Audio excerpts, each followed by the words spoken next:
2500 साल पहले हुए एक चीनी सेनापति सन तजू के बारे में कहा जाता है कि इन्होंने कभी कोई युद्ध नहीं हारा। उनके बारे में किंवदंती है कि जिस सेना का कमांडर सन तजू है वो सेना कभी हार भी नहीं सकती थी। इन्होंने अपने जीवन में बहुत सी लड़ाइयाँ जीती और अपने अनुभवों के बारे में एक किताब लिखी जो आज बेस्ट सेलर के तौर पर जानी जाती है। इस किताब को आज भी अमेरिका और कई देशों के मिलिट्री स्कूलों और कई प्रतिष्ठित बिजनेस स्कूल में रेफरेंस के तौर पर पढ़ाया जाता है। हम बात कर रहे हैं सन तजू द आर्ट ऑफ वॉर की। यह किताब सन तजू के द्वारा लिखी गई थी। यह किताब उस जमाने की सेना की युद्ध पद्धति और सैन्य तौर तरीके पर आधारित है, लेकिन ये किताब आज भी उतनी ही प्रासंगिक है जितनी 2500 साल पहले थी। हाल ही में अफगानिस्तान से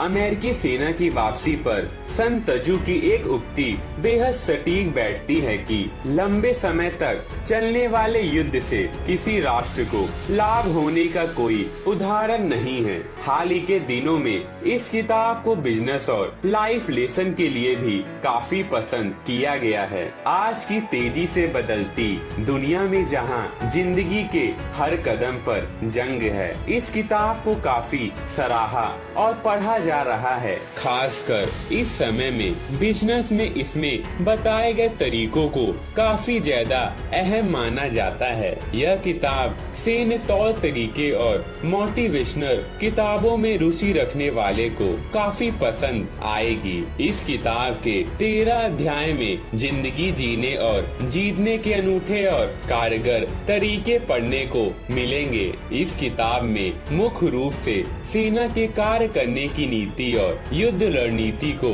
दर्शाया गया है। तो बड़ा सवाल है कि द आर्ट ऑफ वॉर क्यों पढ़नी चाहिए? इसका सीधा जवाब है कि पहले के जमाने में अस्त्र और शस्त्र से लड़ाई होती थी, लेकिन अब जमाना बदल गया है। अब भी लड़ाइयाँ होती हैं, बिजनेस में, घर में, ऑफिस में, बॉर्डर पर, राजनीति में, हर जगह पर आज लड़ाइयाँ हो रही हैं और इसका पैटर्न बिल्कुल बदल सा गया है, जहां हर दिन एक युद्ध से कम नहीं होता है। और यदि आप हर दिन ये लड़ाई बिना लड़े जीतने की कला सीखना चाहते हैं तो ये किताब आपके लिए ही है। सन तजू कहते हैं कि जब आप मजबूत होते हैं तो कमजोर दिखाई देने और कमजोर होने पर मजबूत दिखाई देने से शत्रु भ्रमित होता है। सन तजू कहते हैं कोई भी लड़ाई जीतने के लिए बल से ज्यादा बुद्धि की जरूरत होती है। कोई भी लड़ाई जीतने के लिए समझदारी का होना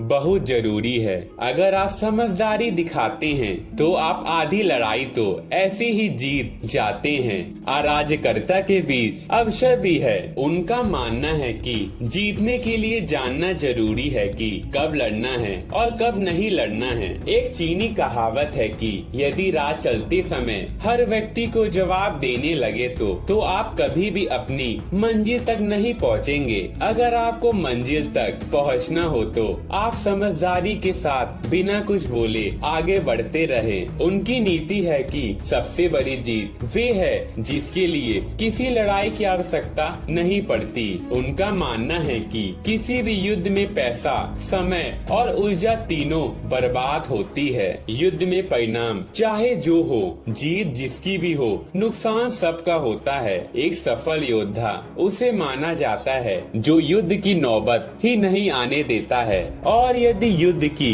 नौबत आती भी है उसे वो बातचीत से सुलझा सके। उनका मानना था कि अपने दुश्मन को जानने के लिए आपको अपना दुश्मन बनना होगा। सन तजू कहते हैं कि अपने शत्रु को इतना भड़काओ कि वो गलती करे और आप उसका फायदा ले सको। यदि आपका शत्रु परेशान होता है तो उसे और ज्यादा परेशान करो, और यदि आपका शत्रु घमंडी है और उसके घमंड को और ज्यादा भी बढ़वा दो ताकि वो और ज्यादा गलती करे। इससे वो अपना मानसिक मानसिक संतुलन खो देता है और वो अपना शत्रु खुद ही बन जाता है। उनका मानना था कि किसी भी लड़ाई के पहले हमें खुद को जानना जरूरी है। यदि आप सामने वाले को जानते हैं और स्वयं को जानते हैं तो आपको 100 लड़ाइयों के परिणाम से डरने की आवश्यकता नहीं है। अगर आप खुद को जानते हैं लेकिन दुश्मन को नहीं, तो हर जीत के लिए आपको हार का भी सामना